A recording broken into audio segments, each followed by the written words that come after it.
Eto na nga, andito na tayo sa part 2 ng ating Love Calculator Challenge.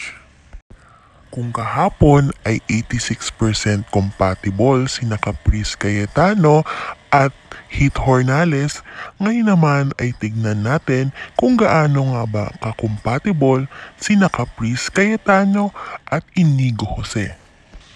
Ito na nga, simulan na natin. Paalala lang na ang real name ang gagamitin natin at hindi ang kanilang screen name. Joaquin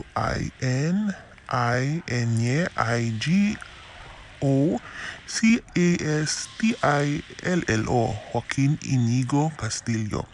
Capricemendez. Caprice Mendez. Oh no, 19% lang. Malaki ang binaba nito kumpara sa ginawa natin kahapon na kina Caprice at Hit Hornales.